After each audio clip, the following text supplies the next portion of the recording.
जब आर्यन खान के पास ड्रग्स नहीं मिले, न उसके सेवन करते हुए वो पकड़े गए, तो फिर उनकी गिरफ्तारी क्यों हुई थी?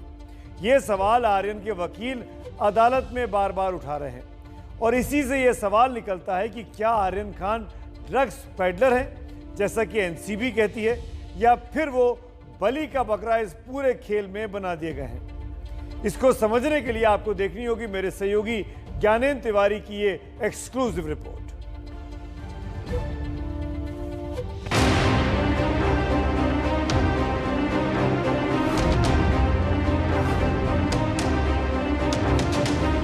जानबूझ के पार्टी कराई गई, पार्टी कराने में भी लोगों का हाथ था। गेट पे तस्वीर लेके कुछ लोगों को खड़ा कर दिया गया कि ये आएंगे, इन्हें आइडेंटिफाई कीजिए। इसका मतलब है ट्रैप लगा के लोगों को फंसाया गया। मैं पहले दिन से दावा कर रहा हूं कि क्रूज पे छापेमारी नहीं हुई, वहां से कोई भी सीजर इन्होंने नहीं दिखाया।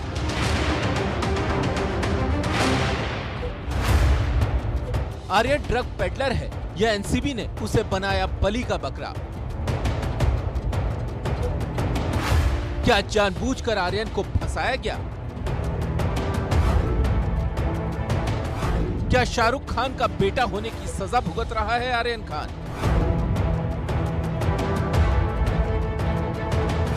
या फिर ड्रग्स की लत के चलते वो ड्रग नेटवर्क का बन गया हिस्सा? इन सवालों के जवाब तलाशना बेहद जरूरी है, क्योंकि सवाल उठ रहे हैं देश में ड्रग्स को रोकने का काम करने वाली एजेंसी एनसीबी पर। जो सवाल नवाब मलिक ने उठाए हैं वो बेहद गंभीर हैं, क्योंकि मामला है ड्रग माफिया से सांठ-गांठ का। हर कमरे का सीसीटीवी, सारे डांस की सीसीटीवी, और जैसे खंगालेंगे दुनिया का एक बहुत बड़ा ड्रग माफिया उस पार्टी में था। उन्हीं लोगों ने ये पार्टी आयोजित की थी। खेल तो हो गया, लेकिन खेल का खिलाड़ी दाढ़ी लिए हुए क्यों घूम रहा है, इसका जवाब एनसीबी को देना पड़ेगा। कौन है ये दाढ़ी वाला जिसका जिक्र नवाब मलिक कर रहे हैं, और समीर वानखेड़े से उसका क्या संबंध है? नवाब मलिक का आरोप है कि ये रेड थी ही नहीं, बल्कि साजिश के तहत टारगेटेड लोगों को पकड़ा गया, जबकि क्रूज में ड्रग्स का कारोबार धड़ल्ले से चलता रहा। देखिए, बड़ा ड्रग जो रेव पार्टी है वो हुई, अंतरराष्ट्रीय ड्रग माफिया का माल बिका, लोगों ने एंजॉय किया, और वानखेड़े साहब का दाढ़ी वाला दोस्त वहां था, उस पर कोई कार्रवाई नहीं हुई। ये तो एनसीबी भी मानती है कि आर्यन के पास से ड्रग्स बरामद नहीं किया गया। आर्यन के दोस्त के पास से गांजा मिला है। व्हाट्सएप चैट के जरिए एनसीबी ने आर्यन पर इंटरनेशनल रैकेट के साथ मिलकर साजिश और पेडलिंग के आरोप लगाए। आर्यन पर संगीन आरोप हैं, तो वहीं इस केस को लेकर एनसीबी भी कई सवालों से घिरी हुई है। नवाब मलिक जहां ड्रग तस्करों से समीर वानखेड़े की साठ-गांठ का आरोप लगा रहे हैं, तो वहीं इस केस से जुड़े तमाम किरदारों की वजह से एनसीबी पर वसूली और लोगों को गलत तरह से फंसाने के आरोप लग रहे हैं। इसमें पहले किरदार हैं समीर वानखेड़े, जो एनसीबी के जोनल डायरेक्टर हैं।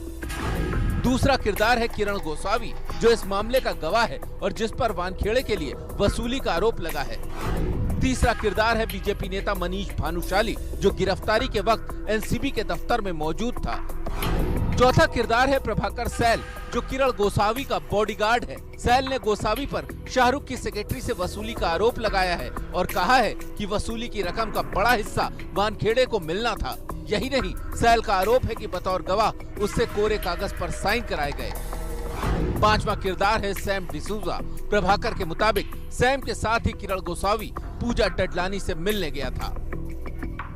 जिस तरह से प्रभाकर साली ने सारी घटनाक्रम को एफिडेविट द्वारा, वीडियो द्वारा उल्लेखित किया है, समीर वानखेड़े जी का, केपी गोसावी का और प्रभाकर का, इन सब का सीडीआर निकाल लीजिए कि अगर इलेक्ट्रॉनिक जांच होगी तो बयान जुटाने की जरूरत नहीं, सारी चीजें सामने आ जाएगी।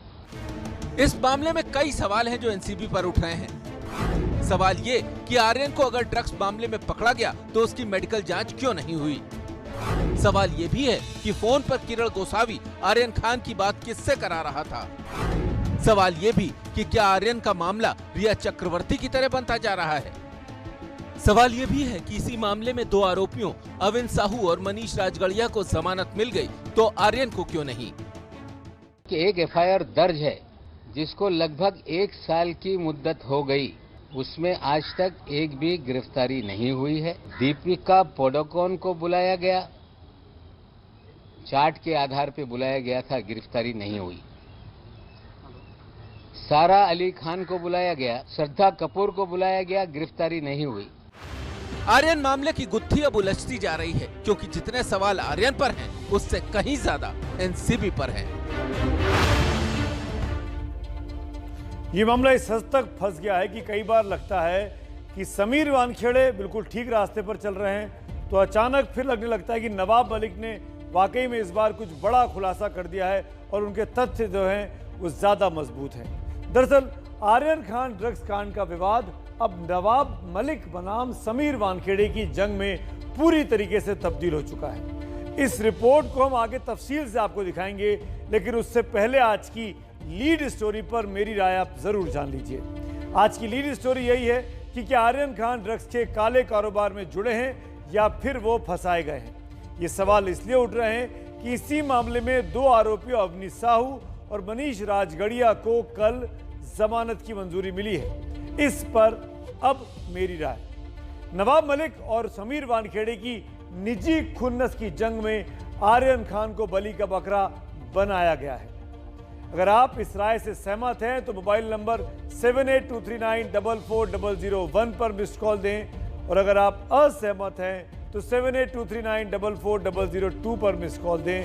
इस पूरे बुलेटिन के दौरान आप अपनी राय हमको मिस्ड कॉल के जरिए भेज सकते हैं। शो के आखिर में हम नतीजे दिखाएंगे कि सहमत लोग जीतते हैं या असहमत लोग जीतते हैं। एक बार राय फिर दोहरा देता हूं ताकि आपको मिस कॉल के वक्त कोई कंफ्यूजन ना रहे।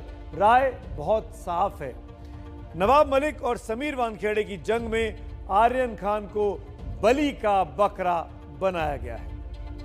और अब आगे बढ़ते हैं। आर्यन खान पर एनडीपीएस एक्ट के तहत मामला इस वक्त चल रहा है और अक्सर इस कानूनी खेल में लोग एनडीपीएस एक्ट और सीआरपीसी का घालमेल कर देते हैं। तो पहले आप ये समझिए कि ड्रग्स के मामले में दो अलग अलग कानूनों का असली चक्कर क्या है। एनडीपीएस एक्ट में आरोपी को अपनी बेगुनाही साबित करनी होती है, जबकि सीआरपीसी के तहत किसी का अपराध अभियोजन पक्ष को साबित करना होता है। एनडीपीएस एक्ट में जांच एजेंसी को आरोपी का दिया हुआ बयान अदालत में मान्य होता है, जबकि सीआरपीसी के तहत पुलिस को दिया बयान मान्य नहीं होता है। एनडीपीएस एक्ट के तहत मामला दर्ज हो जाए तो जमानत मिलना मुश्किल होती है, जबकि सीआरपीसी के तहत जमानत मिलना उसके मुकाबले थोड़ा आसान होता है। एनडीपीएस एक्ट के तहत अगर जांच टीम कहीं छापे के लिए जाती है तो उसको अपने सीनियर ऑफिसर की इजाजत लेनी होती है, लेकिन सीआरपीसी में इसकी कोई जरूरत नहीं पड़ती। जहां एनडीपीएस एक्ट में छापेमारी में माल आने पर तब तक वो माल खाने में नहीं जाता, यानी मामला दर्ज नहीं होता जब तक इंचार्ज इसकी इजाजत ना दे दे, जबकि सीआरपीसी के तहत जांच टीम सीधे माल की रिकवरी करके मामला दर्ज करा सकती है। आर्यन खान का मामला एनडीपीएस एक्ट के तहत चल रहा है और इस मामले के जांच अधिकारी समीर वानखेड़े हैं, जिन पर वसूली के आरोप भी अब एनसीबी के विजिलेंस विभाग की टीम ने जांच शुरू कर दी है। तो समीर वानखेड़े जो आर्यन खान के ड्रग्स मामले की जांच कर रहे थे, उन समीर वानखेड़े पर पैसे की उगाही के आरोप लगे हैं, जिन पर उनकी यानी एनसीबी की इंटरनल विजिलेंस टीम जांच कर रही है। दूसरी तरफ वानखेड़े की मुसीबत महाराष्ट्र के अल्पसंख्यक विकास मंत्री नवाब मलिक ने भी इन दिनों बढ़ा रखी है। नवाब मलिक वानखेड़े का निकाहनामा लेकर अब सार्वजनिक तौर पर सामने आ गए हैं, जिससे वानखेड़े मुश्किल में फंसते दिखाई दे रहे हैं। नवाब मलिक का ये कहना है कि समीर वानखेड़े मुसलमान बन गए थे और इसके जरिए उन्होंने कई अपने बेजा फायदे उठाया है। मुसलमान बन के उन्होंने निकाह किया और फिर दलित बन गए और दलित बन के उन्होंने नौकरी हासिल की। बार बार नवाब मलिक ये गंभीर आरोप समीर वानखेड़े और उनके कैरेक्टर पर लगा रहे हैं, देखिए मेरे सहयोगी रौनक कुकड़े और गणेश ठाकुर की ये एक और एक्सक्लूसिव रिपोर्ट।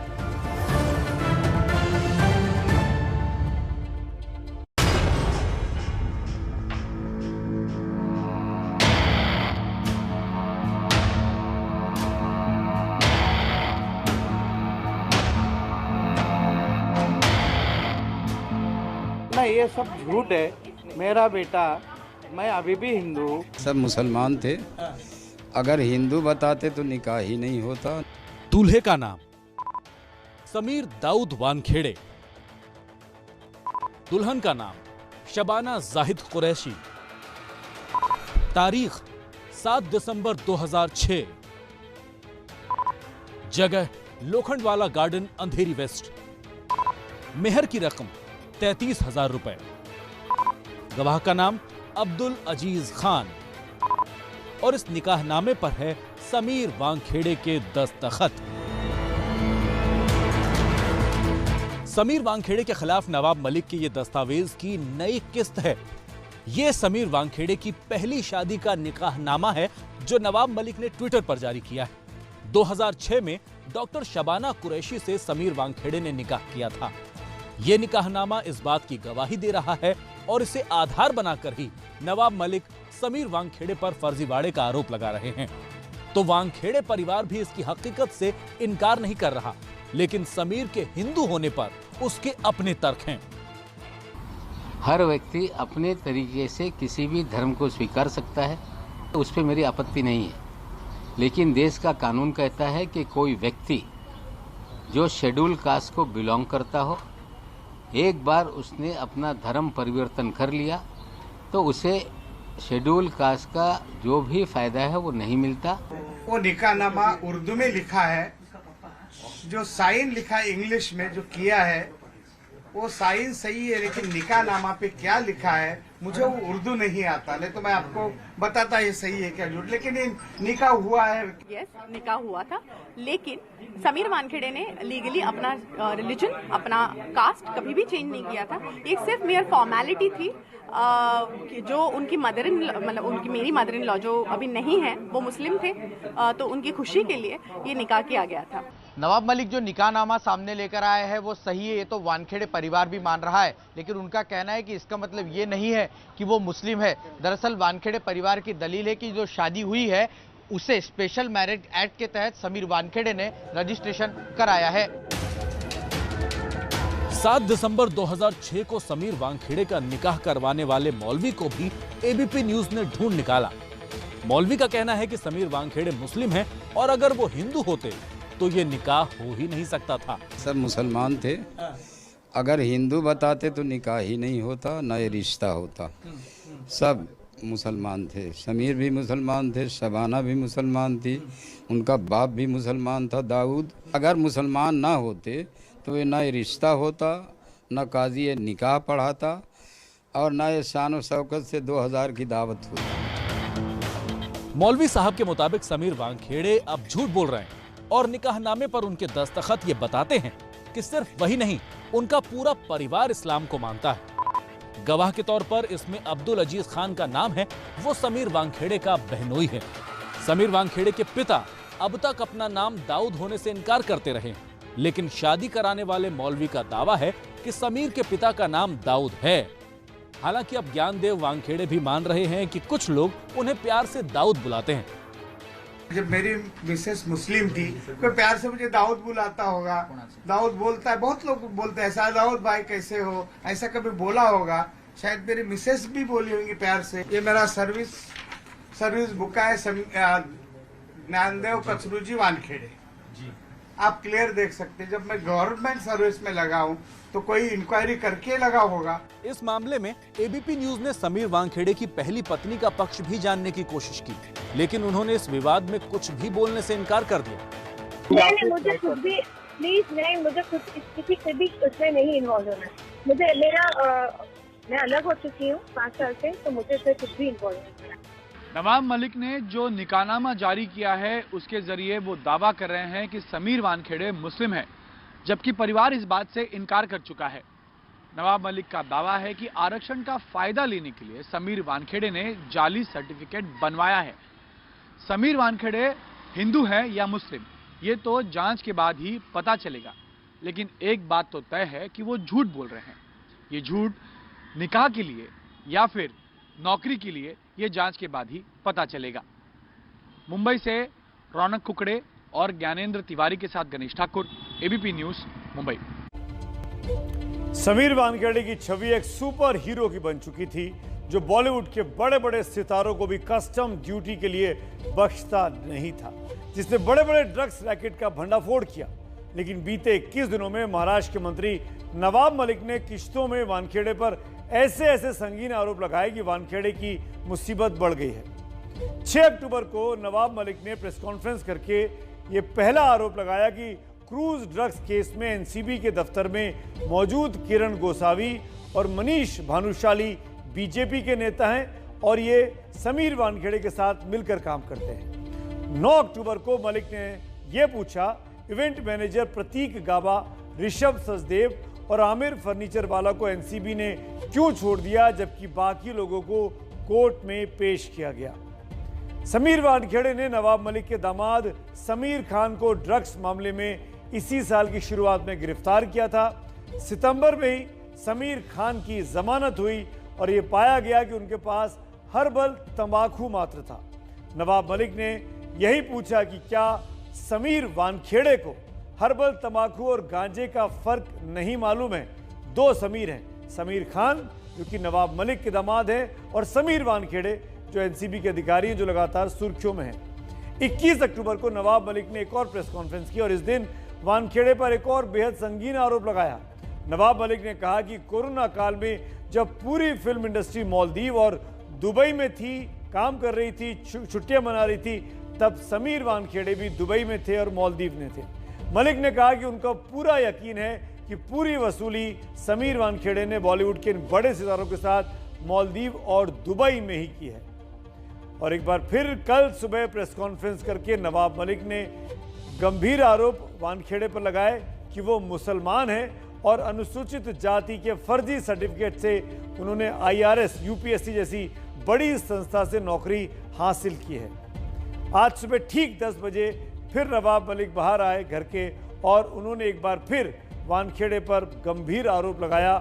उन्होंने निकाहनामा ट्वीट पहले किया और ये भी कहा कि नौकरी पाने से 2 साल पहले ही वानखेड़े का निकाह पढ़ना बताता है कि वो 2006 में मुस्लिम हो चुके थे, जबकि नौकरी उनको 2008 में मिली है। तो एक बार अगर वो दलित से मुस्लिम हो चुके थे तो फिर नौकरी के वक्त 2008 में वो हिंदू कैसे दिखाई दे रहे हैं, यानी उनका धर्म कैसे परिवर्तित हो गया। इसी गंभीर आरोप को बार बार नवाब मलिक दोहरा रहे हैं समीर वानखेड़े के लिए। दूसरी तरफ समीर वानखेड़े की बहन यास्मीन ने आज पुलिस में नवाब मलिक के खिलाफ शिकायत की है। साथ ही राष्ट्रीय महिला आयोग का दरवाजा भी यास्मीन ने अब खटका दिया है। दरअसल समीर वानखेड़े पर अगर कोई एक शख्स पहले दिन से बेहद हमलावर है तो वो है नवाब मलिक। तो सवाल है कि नवाब मलिक किसी अनुसूचित जाति के शख्स का हक बचाने के लिए ये कर रहे हैं या वानखेड़े के साथ उनकी कोई निजी खुन्नस है। देखिए हमारी ये खास रिपोर्ट। क्योंकि वो ऑनेस्ट ऑफिसर है, उसे बहुत लोगों को अड़चन होती होगी, बहुत लोग चाहते हैं कि वो कुर्सी से हट जाए और उनका गुजारा चलता रहे, तो शायद इसीलिए वो चाहते हैं कि ये हट जाए। मालदीव में वसूली हुई, शहर में भी वसूली हुई और मुझे लगता है सारी वसूली लगभग 1000 करोड़ के ऊपर की वसूली का मामला है। राज्य सरकार का एक मंत्री एक सरकारी अफसर का बर्थ सर्टिफिकेट ढूंढ रहा है, निकाहनामा ढूंढ रहा है, रोज प्रेस कॉन्फ्रेंस कर आरोपों की नई फेहरिस्त लेकर सामने आ रहा है। समीर दाऊद वानखेड़े ये एक फर्जी व्यक्ति है। बर्थ सर्टिफिकेट उनका समीर दाऊद वानखेड़े का है। मैं आपको बता दूं, वो सारे सबूत हमारे पास हैं जो ये साबित कर देंगे कि वानखेड़े साहब इन्होंने इस्लाम धर्म स्वीकारा था। और ये सारे तस्वीर हमने रखी है। जो कल तक कह रहे थे कि हम जीवन भर हिंदू रहे, हम हिंदू मुसलमान का सवाल नहीं उठाते। सवाल यह है कि नवाब मलिक ये सब अनुसूचित जाति के लोगों के इंसाफ के लिए कर रहे हैं या फिर इसके पीछे है वानखेड़े से उनकी पर्सनल खुन्नस? उसका दामाद ड्रग केस में अरेस्ट किया है तो उसके वजह से हमारी फैमिली में पर्सनल अटैक कर रहा है। ये नहीं करना चाहिए। इतने बड़े आदमी हो के, ये समझदार आदमी हो के, एक मंत्री महोदय को पब्लिक ने उनको चुन के दिया और उनको कानून भी मालूम होना चाहिए कि ये करने से गुनाह होता है। कि उनको अभी सीरियसली लिया जाएगा, क्योंकि मुझे लगता है ये पूरी सोची समझी साजिश है। इसमें बहुत सारे लोग इन्वॉल्व हैं जो चाहते हैं कि समीर जी उस कुर्सी से हट जाए। शायद इसमें बहुत सारे लोग हैं जिनका ड्रग का कारोबार सफर हो रहा है। ऐसे ही आरोप बीजेपी भी मलिक पर लगा रही है। बीजेपी नेता अमित मालवीय ने ट्वीट किया, एनसीपी के नेता नवाब मलिक एनसीबी और खासतौर पर समीर वानखेड़े को इसलिए टारगेट कर रहे हैं क्योंकि एनसीबी ने उनके दामाद समीर खान को ड्रग्स केस में गिरफ्तार किया था और 9 महीने बाद उन्हें बेल मिली थी। वो अपनी निजी दुश्मनी निकालने के लिए मंत्री पद का दुरुपयोग कर रहे हैं। मामले ने राजनीतिक रंग लिया तो नवाब मलिक ने भी पलटवार किया। हमें लगता है पूरी बीजेपी वानखेड़े को लेकर छटपटा रही है। कहीं पोपट मर गया तो बीजेपी तो नहीं मर जाएगी। हजारों करोड़ की वसूली में हिस्सेदारी है क्या मालवीय जी? आपको बताना पड़ेगा कि ये हिस्सेदारी कहां से कहां तक चल रही थी। सियासत अपनी जगह है, लेकिन मलिक के आरोपों के चलते अब समीर वानखेड़े पर विजिलेंस की जांच बैठ गई है। कुछ कागजात इकट्ठे किए गए हैं, रिकॉर्ड इकट्ठे किए गए हैं और साक्ष्यों को बुलाया गया है। समीर वानखेड़े के खिलाफ नवाब मलिक के अभियान के पीछे उनकी निजी वजहें हैं, ये बात किसी से छिपी नहीं है। लेकिन जो सवाल वो उठा रहे हैं उनकी जांच के बाद दूध का दूध और पानी का पानी हो जाएगा।